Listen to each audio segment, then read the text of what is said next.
in hundreds, if not thousands, of tiny pieces of mirror called facets. Let's see if we can see the tiny pieces of mirror on the disco ball all the way up there. I've put my special camera on the end of a long pole so we can take a closer look. Up we go! There they are, lots of tiny mirrors. Can you see what shape the mirrors are? That's right, they're squares. When light hits a mirror, the mirror reflects the light back because a mirror is a reflective surface. But how do the mirrors reflect the light around the room? I think we need to take a closer look. A disco ball is made up of lots of mirrors. The top layer of a mirror is a flat, see-through sheet of glass. In the middle is a very thin, smooth layer of silver metal, and at the back is a black layer of board. When a light is shined straight at a mirror, it passes through the see-through glass and hits the metal layer. It reflects straight back because the metal is so smooth. But if we turn the mirror sideways, or up, or down, and then shine a light at it, it doesn't reflect straight back. Instead, it reflects at the opposite angle to where it hit the mirror. Because a disco ball is a round ball shape, every mirror that is on the outside is facing in a slightly different direction to all the other mirrors. So when one light shines at a disco ball, it reflects back from lots of different mirrors in lots of different directions, all at the same time. And that makes lots of small spots of light on the walls, the ceiling, and the floor. Let's give that a go. I've got a mirror here. I'm going to switch the torch on. Remember, you should always be careful not to shine a torch directly into your eyes. And there you go. The beam of light is reflecting off the mirror and straight back. Look, can you see the spot of light on my tummy? So what's going to happen if I turn the angle of the mirror? Let's find out. You ready? Okay, I'm turning the mirror. And did you see the light move? The light beam is reflecting off the mirror at exactly the same angle as the light hits it. Just there. But this is just one mirror. What will happen if I shine the torch on lots of little mirrors on the disco ball? That's right. The light beam from the torch is reflected off lots of mirrors at lots of different angles all at the same time. It's really pretty, isn't it? I think there's only one thing left to do, and that is switch it on. Ready? Can you see the little spots of light are moving? And that's because the mirrors are moving, so the reflected light beams are moving too. Shall we see what this looks like on the big disco ball up there?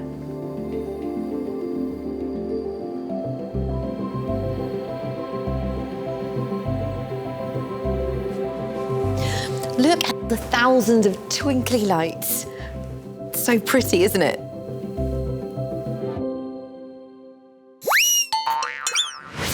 I love seeing how a disco ball works. Did you? What was your favourite bit? Do you remember what it's called when light bounces off a mirror? That's right, it's called reflecting. Did you hear the sound the motor made when it turned the disco ball around? And did you see how the light reflected off all the small pieces of mirror? It made it pretty Safely. That's right, it was wrapped in this. What is this at the back? It's called the inflation tube, and it's where the air is pumped into the bouncy castle to make sure it's soft and bouncy. To make a bouncy castle, we start in a place like this, a bouncy castle factory.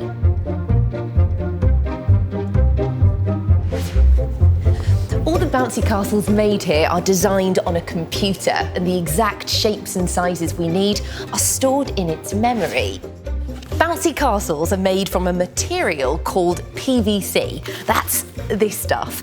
And for our bouncy castle today, we need 66 metres. That's almost the same length as 5 buses. The PVC is laid out on this huge table, but it's not cut with scissors. It's cut by this machine. It's called a computer numerical control cutter, or a CNC. And just here, it has a special spinning cutting tool that's actually called a pizza wheel, and it's that cuts the PVC. The computer tells the cutting machine the exact shapes and sizes that need to be cut out. It's called a pattern. Paul looks after the machine, and today he's given me special permission to press the start button. OK, here goes. Ooh.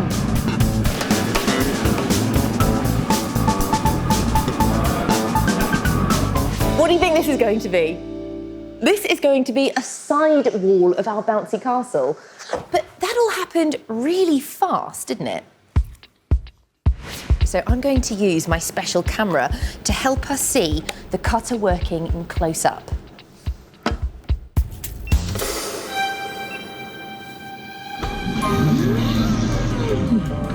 Can you see how fast the machine is moving? It's cutting 50 pieces for our bouncy castle in lots of different colours. Can you see the shapes? Look, that's a circle. The machine makes a brilliant sound, doesn't it?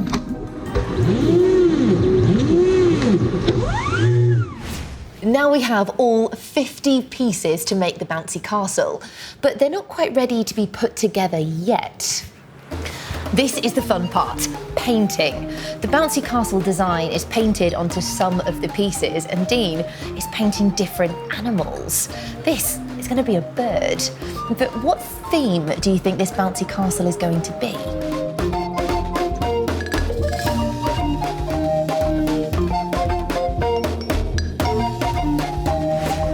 Can you see the tiger, the snake, and another blue bird? It's going to be a jungle design.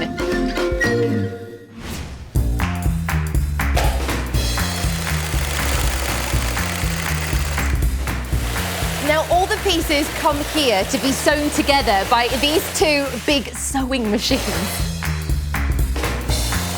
The first pieces are sewn together to make the A-frame. And can you hear the sound of the sewing machine? It's like a motorbike, isn't it? Next, these pink and purple panels are going to become the bed. That's the part that you bounce on. It's very clever. The sewing machines are on tracks, so they can move the whole length of the pieces of PVC without having to lug the fabric all around. Next, the pink panels that make up the steps are sewn in place. Can you see all the tiny stitches that go through from the front to the back? They use a really strong thread to keep the pieces firmly together, ready for bouncing on. It's time for the back wall to be stitched. Do you remember all the animals? This is the inflation tube. It goes at the back of the bouncy castle, and it's where the air gets pumped in to make sure that it's bouncy.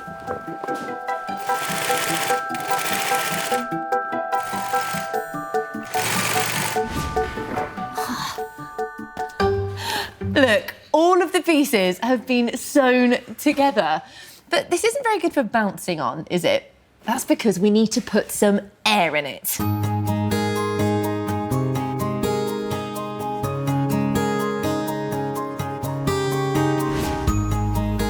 We just need to plug in the fan and fill it up. Here goes.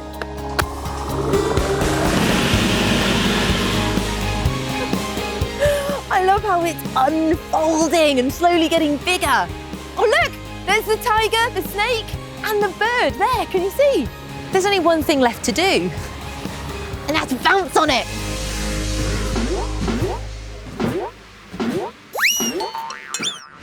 I loved seeing how bouncy castles are made, did you? What was your favourite bit? Can you remember the name of the material that was used to make the bouncy castle? That's right, it's called PVC. Did you like the sound of the sewing machine when they stitched the PVC together? And did you see how quickly the cutter Safely. That's right, it was wrapped in this bubble. An apple core. The core of all coloured pencil starts out with a material called clay. And here, the clay looks like a white powder. But to turn this into a brightly coloured core, we need something else. We need something called pigment. And pigment is a brightly coloured powder that gives colouring pencils their colour. Looks something like this. Wow, we have a bright pink. In here, there's a blue. We've got, whoa, look at that yellow. We will see lots of different colours being made today. First, the pigment and clay powder is poured into a mixing machine, along with some water. In it goes.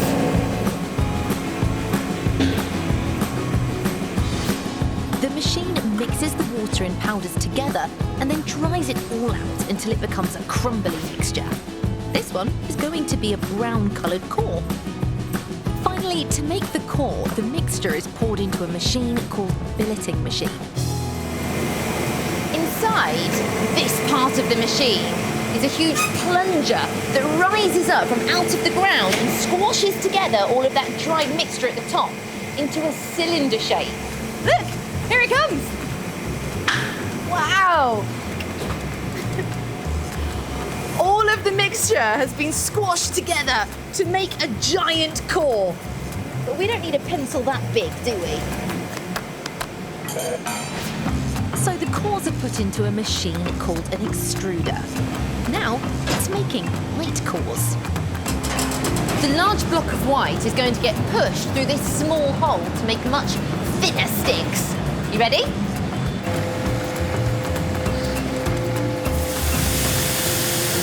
Wow! Look how fast it goes! The thin white sticks are pushed out and caught by chains which roll them out of the machine.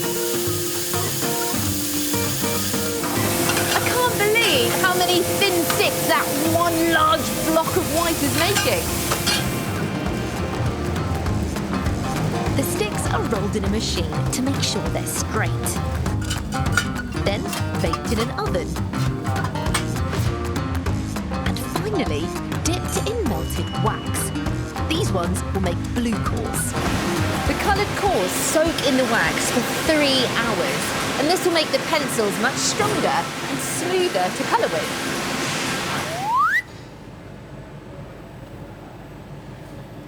There we go. The wax has made it lovely and smooth to draw a big smiley face with.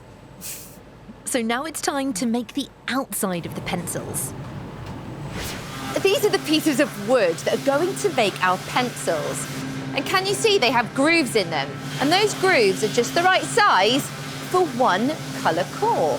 That means that this piece of wood will make 1, 2, 3, 4, 5, 6, 7, 8.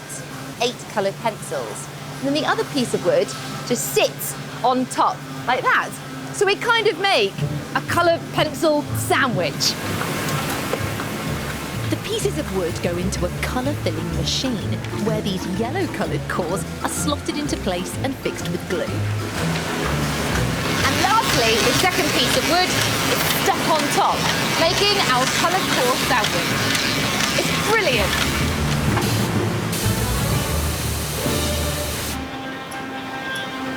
Next, those pencil sandwiches are broken down into single colouring pencils that we can use. And for that, the wooden block is pushed through a set of these. And these are what give the pencils their shape.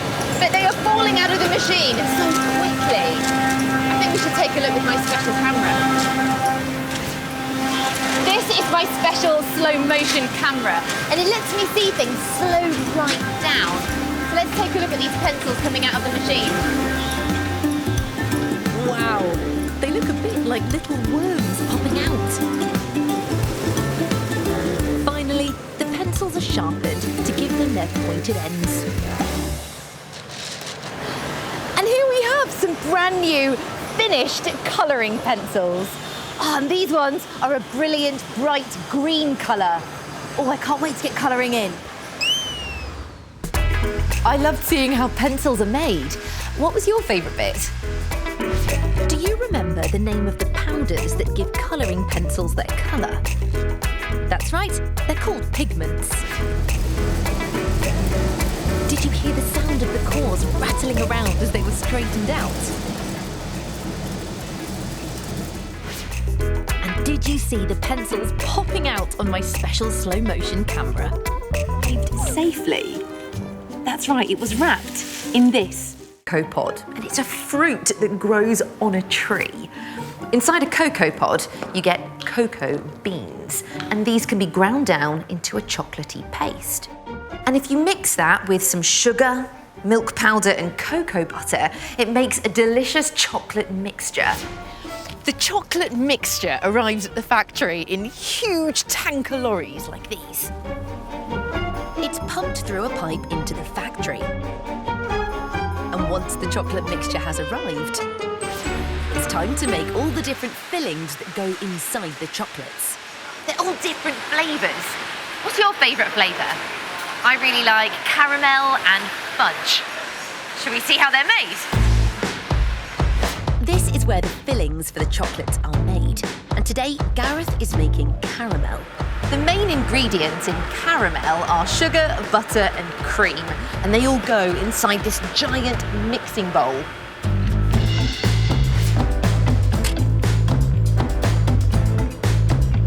After a few minutes of mixing, the caramel looks like this. Look at the way the sticky caramel is oozing off the mixing blades. It smells delicious. The caramel needs to be left to set for 2 days before it's ready. This is some fudge filling made yesterday, which is now ready to be turned into fudge chocolates. Fudge is creamy, spongy, and has a lovely vanilla taste. The fudge filling is put into a hopper and then dropped into a machine called an extruder, which cuts the fudge into the right size and shape. Look, it's a diamond shape.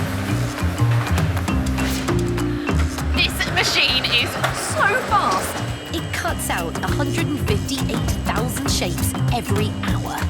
That's enough to give every person in 2 enormous football stadiums a chocolate each. Now the fudge is ready for its chocolate coating. It's like a chocolate curtain. This machine is called an enrober.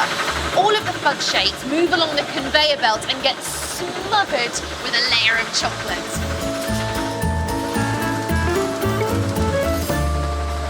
Next, the chocolates are given a quick shake to get rid of any extra chocolate so they're all covered evenly. But look at the way they wobble, isn't it funny? Can you do the chocolate wobble? Give it a go. Any leftover chocolate is sent down pipes to be used again.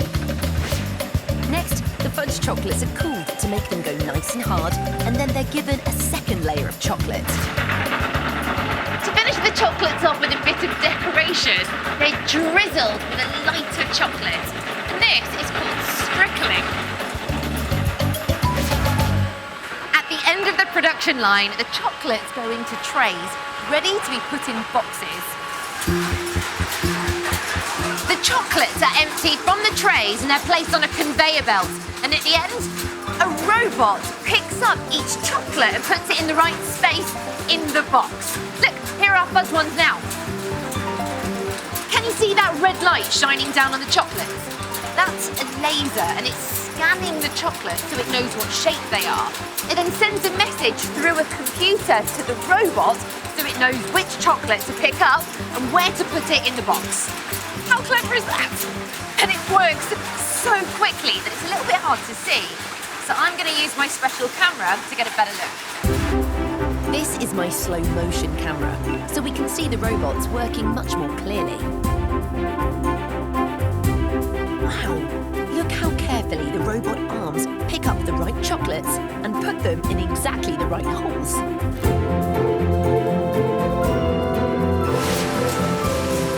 And here we have some finished chocolates, ready to be put in a box and sent across the country for us to enjoy as a special treat.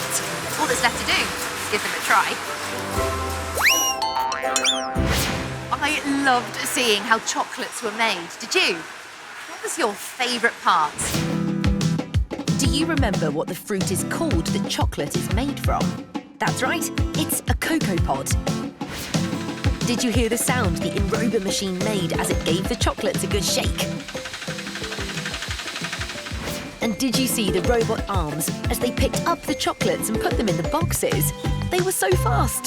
Safely. That's right, it was wrapped in this. From a type of strong plastic called acrylic. Here we are.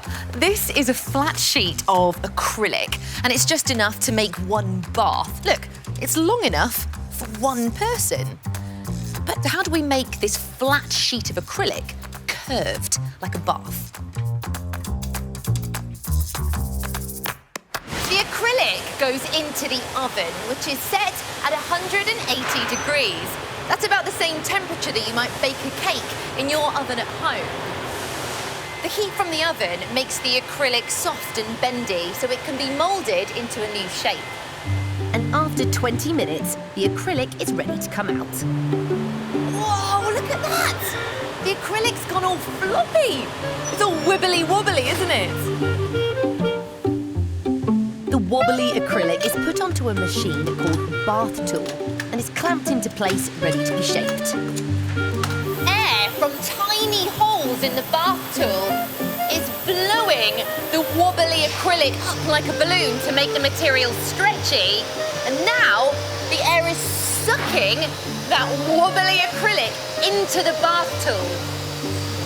Wow! Look! Now it looks like the shape of a bath. The acrylic is then left to cool for about 5 minutes until it becomes a hard shell. Now it looks more like a bath, doesn't it? It's very light, but also it's too thin. We need it to be much stronger than this. To see the next stage, I need to wear a protective suit because the acrylic shell is going to be sprayed with a material called fiberglass. Fiberglass isn't like the glass you'd find in your windows at home. It's actually a type of plastic. But it has tiny strands of glass inside. The fiberglass starts curled up in these big reels called bobbins. And then it comes all the way over here to this. It's called a chop roving gun. And this is Vinny. It's his job to use it. The chop roving gun has a small spinning wheel with some blades on it that turn round and round, and that chops the fiberglass into short little pieces. Can you see? And I'm putting a special camera on top of the chop roving gun so we can see how it works close up. Take it away, Vinny. Wow, look how fast it sprays.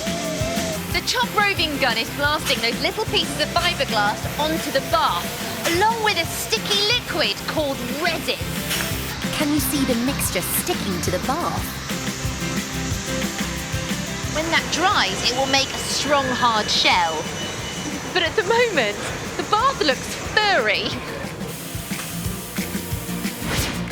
Next, a wooden baseboard is added to the bottom of the bath to give it even more strength.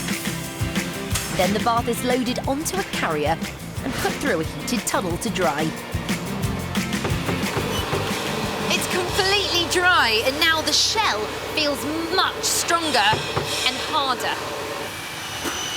The bath is lifted up by this long suction hose, and it's taken over to another machine called a CNC machine. Inside the CNC machine, any rough edges are trimmed by a spinning blade. And then a filing tool is used to make them nice and smooth. Now it really does look like a bath, doesn't it? But there is something missing. Do you know what it is? This bath needs 2 holes. One here for the plug hole, that's where the water drains away, and one here called the overflow. So if there's too much water in the bath, it can drain out. Can you hear the sound of the drill making the plug hole? Made it through. The bath is then packed in cardboard and plastic covers to protect it. And there we have a finished bath, all wrapped up, ready to be sent to the shops. What did you like most about seeing how baths are made? Can you remember the name of the material that the bath is made from? That's right, it's called acrylic. Did you hear the sound of the drill as it made the plug hole? And did you see how the bath tool sucked in the wobbly acrylic to give the bath the correct shape? So the next safely. That's right, it was wrapped in this. Let's look in more detail with my special camera. This is a thermal camera, and it tells us how hot or cold things are by showing us different colours. So if I point the camera at the liquid water, can you see it shows up yellow and red? And that's because the liquid water is quite warm compared to the frozen water. Look how blue that is. That's because it's ice. It's really, really cold. So what colour do you think the ice rink's going to be? Wow! Come and have a look at this. The ice rink is blue, dark blue, because it is so cold. I think it looks a little bit like an ocean. So what about my feet? Should we go for a little skate? So my feet and my legs are yellow and red because they're much warmer than the ice. But how do you freeze something as big as this? Well, the answer lies beneath the ice. Let's take a closer look. An ice rink is made of lots of layers of different materials. The first layer is made of small stones pressed tightly together to make a hard base. Next comes a deep layer of sand that has heating pipes inside. The heat stops the ground underneath the ice rink from freezing and cracking. Next, a layer of insulation keeps the warmth from the pipes down in the ground and the cold up in the ice. On top of this is a layer of concrete that has miles and miles of pipes inside. A machine called a chiller pumps a special liquid called glycol that does not freeze through the pipes under the rink. The special liquid is very, very cold. The concrete gets colder and colder, so that when water is put on top, it freezes and goes from runny liquid water to a solid ice rink. So we can keep skating on the ice. It doesn't just have to be cold. We also need it to be smooth. So ice rinks have special machines called ice resurfacers that repair the ice to make sure they're nice and smooth to skate on. And here comes one now. Wow, can you see how smooth the ice is after the ice resurfacer's been over it? It looks like glass, doesn't it? But how does that work? Let's look outside. Underneath the ice resurfacer is a sharp blade that shaves off a very thin top layer of the ice rink. And then these corkscrews scoop up that loose ice, and then the truck can dump all of that ice out here, and the shaved ice looks just like snow. Next, it sprays water on top of the ice. Look at the jets just here. Wow! Now that water fills the grooves that have been made by the blades on your ice skates. The water freezes, which makes the surface smooth again. So shall we see this in action, out on the ice? Can you see the blades cutting the rough ice? Listen to that. That's the sound of the ice being shaved off the top of the ice rink. It's a little bit like a vacuum cleaner. And now look, the jets are spraying on the water. Because the concrete underneath is so cold, it only takes 10 seconds for the water to freeze and turn to ice.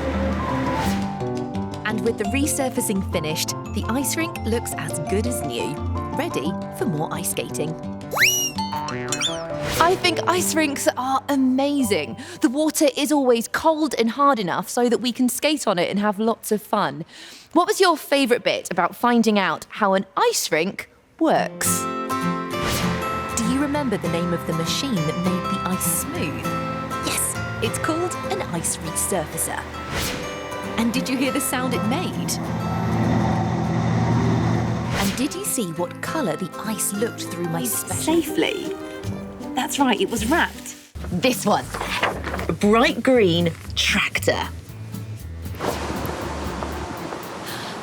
Jigsaw puzzles are sometimes made out of a type of thick paper called cardboard, but the ones we're making today are made out of wood. But these sheets of wood are much too big for our jigsaw puzzle, aren't they? So first, they have to be cut to the right size. Ready? For this, Gary is using a cutting machine called a circular table saw. And that one piece of wood will make 12 jigsaw puzzles. Oh, can you hear that noise? It's quite screechy, isn't it? Thanks, Gary. You're welcome. Next, the cut wood pieces need to have their puzzle pictures attached. Here you go. For this, Angie uses a gluing machine. Did you see how quickly the machine put glue on the picture? I love how gloopy the glue is. And it's the rollers that spread the gloopy glue on the picture so it will stick to the wood. The boards are then stacked in piles and put into a big blue clamp. It's called a butterfly press. I've been given special permission to use it to turn the handles that will help press the stack together so the pictures dry flat. Ready?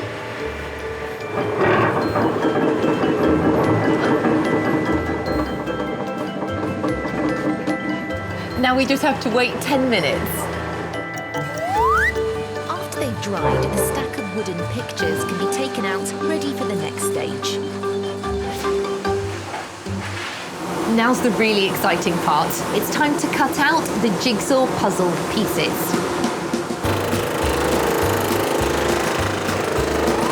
Sean is cutting all the jigsaws at the same time by moving them around while a precision cutter cuts through the wood. Look how quickly Sean is cutting the shapes. He's not even following a line. The saw that Sean's using is very sharp, but he's specially trained to do this. But it's so quick, it's hard to see the shapes he's cutting out, isn't it? So that we can see it all happening much more clearly, I've put my special camera on Sean's head. Okay, here we go, Sean.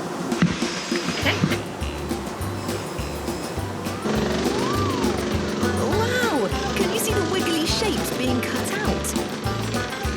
Sean doesn't use a pattern. Instead, he decides what shapes to cut out as he goes along, so it's different each time.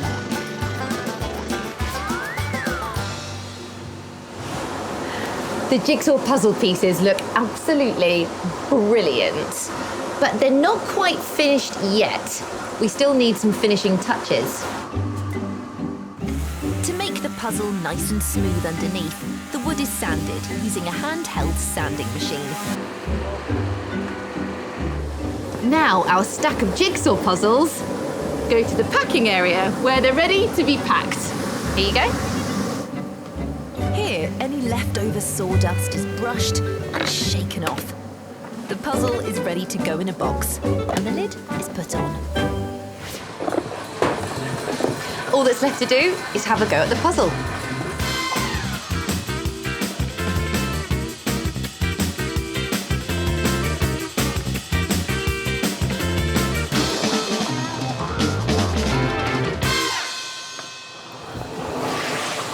A finished tractor jigsaw puzzle.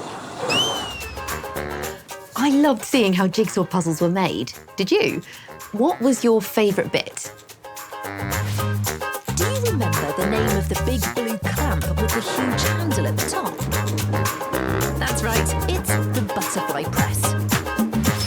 Did you hear the sound made by the circular table saw?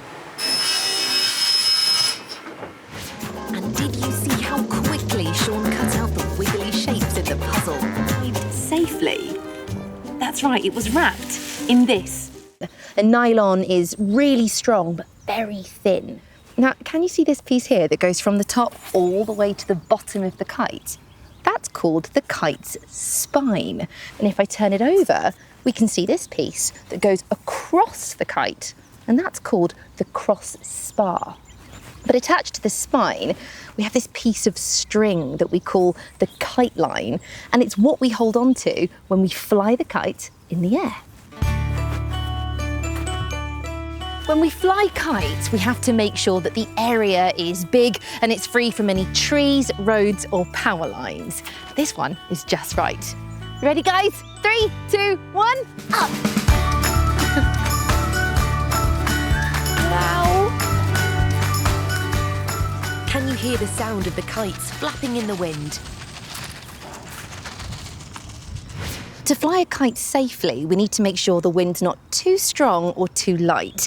So to find out how strong the wind is today, I'm going to use this very special machine, and it's called an anemometer. The anemometer spins round,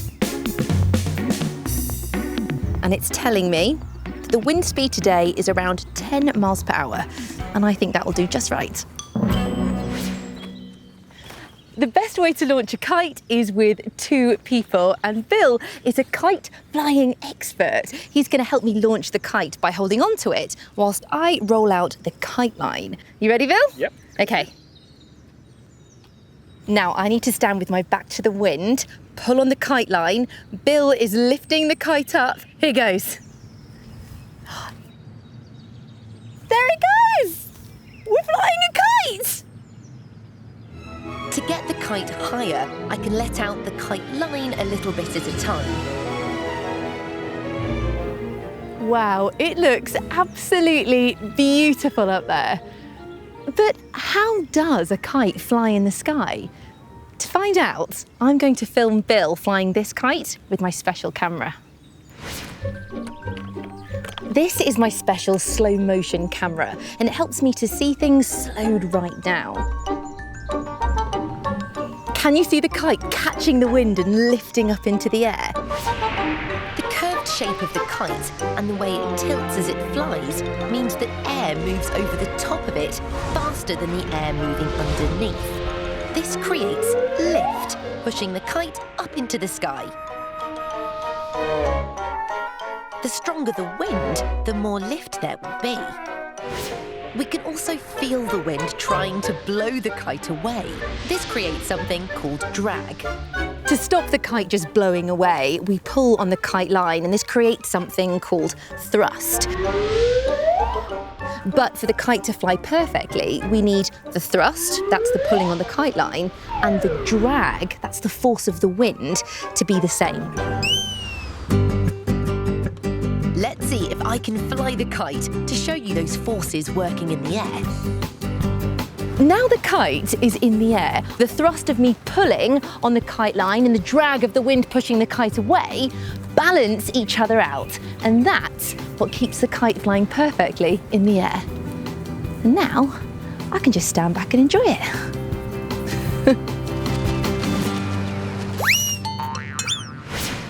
I loved seeing how a kite works. What was your favourite bit? Do you remember what you call the string that's attached to the kite? That's right, it's called the kite line. Did you hear the sound of the kites flapping in the wind? And did you see the way the wind caught our kite and it lifted into the air?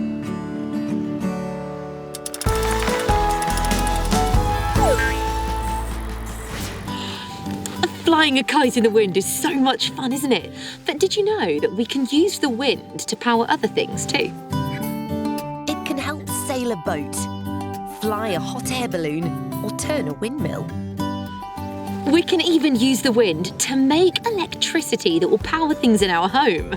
But to do that, we need something very big and very tall. Lived safely.